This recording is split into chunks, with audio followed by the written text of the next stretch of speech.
Okay. It's so funny. I remember reading Men Are From Mars so many years ago, and you have an example in there like this, and I still remember it with the milk when you were asked Yes. to. Yeah, it's exactly what you're talking about. I still remember it. Okay. So the thing that I wonder about then is that if a man is fixing something around the house, isn't the woman sort of feeling like, how can she even compete with that? Meaning he's getting a dopamine pleasure from that. The only thing I can think of is if you call it sort of training, that's doing something with her would have the same dopamine release that he would feel that he will succeed in making her happy. Is that about right? Yes. Yes. And so what it is, it's a lot of women say, oh my gosh, it's like treating him like a baby. Does that mean I have to tell him he's smart all the time? No. And it doesn't. But whenever you have a chance to say to a man, good idea, that makes sense, or good idea, that makes sense. And whenever you can say that's right, these are little perks of dopamine in his brain that makes him more focused on doing things for you. Because it's like a yes set of yes, a yes, a yes. I'm making a difference. I'm making a difference. And certainly there's many times where you feel, oh, that makes sense, but you don't say it. So it's like I love my wife all the time, but I don't say it. Most women would go, oh, yeah, why don't you say it? That's a good idea. Most men think, but why should I say it? Doesn't she remember it? So there's certain things we should verbalize more often.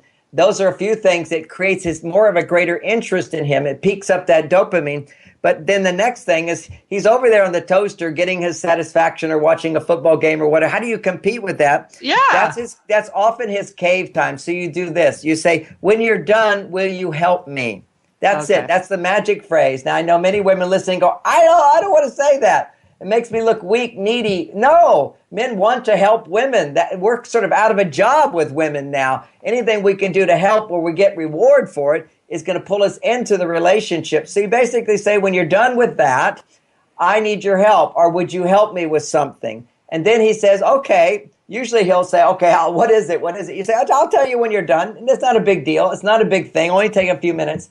Then you do Venus talk, which I talked about earlier, which is, I just want to download my day. It just feels good to get it out, and then I'll feel better. Please, you don't have to say anything or do anything or fix anything. I just want to share what's going on. Then share things that are stressing you out or making you happy that happened during the day for 10 minutes, uninterrupted. In the beginning, he'll interrupt, and you just have to pause and say, no, really, I just need to talk this out. You don't have to say anything. I prefer you not. Just listen. You don't have to fix anything. You don't have to feel bad. For many years, you have to give him that instruction to remind him, my job is not to fix anything. My job is just to listen. And when he does that, then what happens is he gets out of the solving mode into the listening mode, which increases his testosterone. But because he's listening to you being feminine, his own female hormones will increase in balance, and he experiences empathy while he's also completely detached.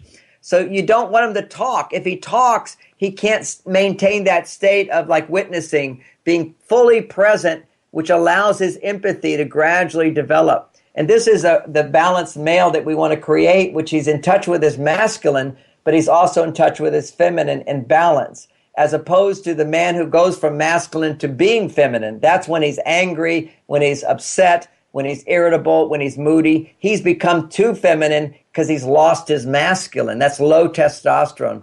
But to have normal testosterone, we'll call that high testosterone, and estrogen at the same time, that's what gets developed in his body when he starts listening to his partner without having to solve or fix anything.